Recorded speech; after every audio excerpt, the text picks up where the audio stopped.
Que le meilleur gagne. Ça y est, à droite, le combat est lancé pour les présidentielles de 2022, alors que Xavier Bertrand et Valérie Pécresse sont officiellement tous les deux candidats. Si Bertrand est pour l'instant devant dans les sondages, Pécresse serait bien en mesure de le défier. Et Wauquiez dans tout ça. Préparez les popcorn, que le match commence. Sam, générique. Je serai candidat à la présidence de la République pour restaurer la fierté française. et donc en cohérence, je ne serai pas candidat à une primaire. Si ces 3 derniers mois, 3 noms ressortaient plus que les autres, c'est autour d'un duel que semble se cristalliser la course vers l'Elysée. Mais hop, c'est tellement pas naturel, hop comme formule. J'ai écrit ça.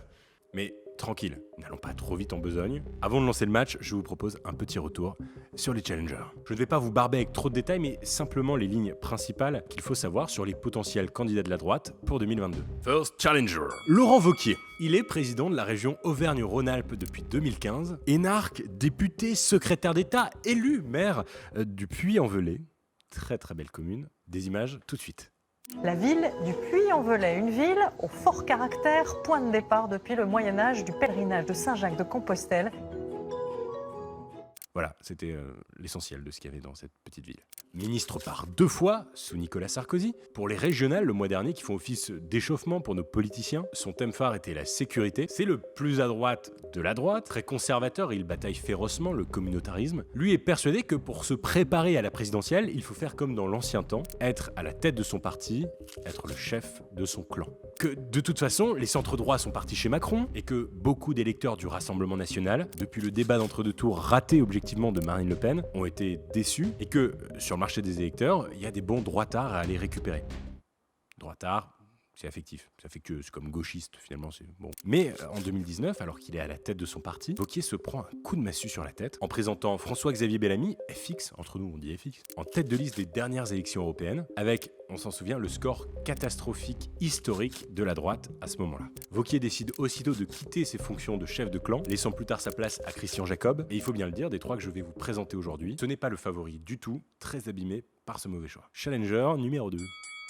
Valérie Pécresse, présidente de la région Île-de-France, également fraîchement réélue à la tête de sa région, énarque, députée, ministre sous Nicolas Sarkozy. Elle mise également sur un angle de campagne autour de la sécurité aux dernières régionales, alors que, il faut le dire, elle est bien plus centriste que Laurent Wauquiez. Elle crée il y a quelques années son mouvement, Libre, au sein des Républicains, et mise sur un vent de fraîcheur en martelant dans ses discours « Je serai la première femme présidente de la République ». En 2019, par opposition aux idées du nouveau président des Républicains, Pécresse quitte le parti, et ce président, qui est-il ? Laurent Wauquiez. En revanche, nos 2 osios se rapprochent et se retrouvent aujourd'hui autour d'une idée commune, celle d'organiser une primaire de la droite pour présenter un seul candidat en 2022, une figure forte derrière qui se réunir pour éviter le traumatisme de 2002 et pour ceux qui ont un trou de mémoire, retour vers le passé. Bienvenue en 2002, archive. À l'aube des élections présidentielles de 2002, Jacques Chirac, président sortant, se présente pour représenter les Républicains de l'époque, le RPR. Face à lui, Jean-Marie Le Pen, qui représente l'extrême droite. Et pour représenter la gauche dans cette élection, vous avez l'embarras du choix. C'est l'heure de la gauche plurielle.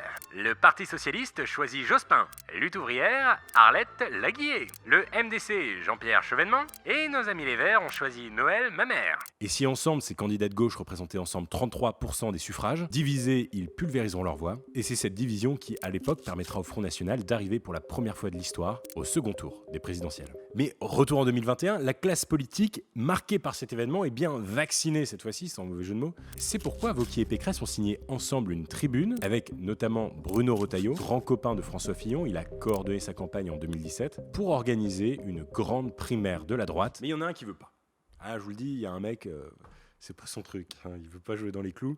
Finalement, notre 3e challenger, Xavier Bertrand. C'est le grand précoce de cette campagne, celui qui a tenté de dire shotgun avant tous les autres. Xavier Bertrand a, comme les 2 autres, sa région, les Hauts-de-France, où il est, comme les 2 autres, réélu en juin dernier. Attention, il n'est pas énarque, mais il a fait des études de droit à Reims, et il revendique d'ailleurs ce côté moins déconnecté que ses pairs. Maire de Saint-Quentin, député, ministre également sous Sarkozy. Et comme Pécresse en 2017, il quitte les Républicains à cause de divergences sur la nouvelle ligne. Et lui, il faut le dire, il le fait de manière un peu plus stylée. Le jour où Wauquiez est élu à la tête des Républicains, il est invité sur le 20h de TF1 pour se présenter aux Français. Xavier Bertrand comprend assez vite cette conquête du pouvoir et ne peut se convaincre à lui laisser la lumière. Alors Bertrand contacte le JT concurrent sur France 2 et annonce sur le 20h du service public qu'il quitte les Républicains. Vous n'avez pas encore réagi à l'élection de Laurent Wauquiez, 75%, c'est un beau score, vous l'avez félicité ? Non, parce que j'ai décidé de quitter définitivement les Républicains. Bertrand, c'est vrai, est moins de droite que Wauquiez. Il reste cependant très ferme sur les questions d'immigration, de sécurité et se dit proche de Macron sur les questions économiques, une vision très libérale, si bien qu'apparemment en 2017, on l'aurait approché pour faire partie du premier gouvernement Philippe. Xavier Bertrand, c'est d'ailleurs un proche de Gérald Darmanin qui a été son directeur de campagne lors des régionales en 2015. En tout cas, Bertrand l'a dit, il ne veut pas de cette primaire, il ira coûte que coûte. Il a fixé ses propres règles du jeu. On peut résumer à si je score au régional, ce sera moi le candidat de la droite, et si je perds, j'abandonne la vie politique. Dis donc Xav, t'as pas l'impression d'être un peu radical dans tes idées là? Bon, et spoiler, il a gagné. Donc, il ira. Bon, pour faire une petite synthèse, en 2017, on avait déjà eu d'énormes surprises. Déjà en voyant Sarko battu à pleine couture dès le premier tour des primaires de la droite, Juppé, largement favori, battu par François Fillon, et après un quinquennat très difficile de François Hollande, tous les sondages et les analyses politiques en sont sûrs, l'alternance de la 5ème République va faire son job, le gagnant de la primaire de la droite sera le prochain président de la République. Et l'histoire nous a bien prouvé le contraire. La question se pose alors, faut-il une primaire de la droite? On sait que, une primaire provoque inexorablement une guerre des chefs, une radicalisation des idées pour que, au moins, les candidats au sein d'un même parti aient un poil de différenciation. Christian Jacob, l'actuel président des Républicains, tente de repousser l'idée d'une primaire de la droite le plus loin possible, max fin septembre 2021, en priant que l'un d'entre eux se détache dans les sondages d'ici là. Bon, mais on l'a vu, ça pue un peu quand même comme histoire. Ainsi, certains républicains tentent de se rapprocher du plus à droite des anciens socialistes. J'ai nommé notre actuel chef de l'État, Emmanuel Macron. Christian Estrosi, le maire de Nice, évoque le premier cette possibilité. Mais alors pourquoi faire?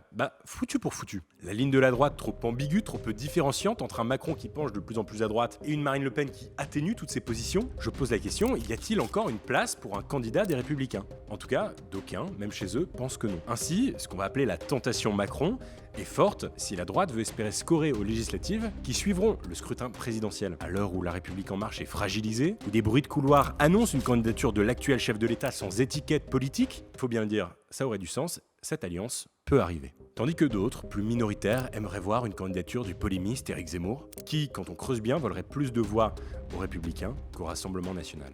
En tout cas, tout ça promet d'être sacrément dense.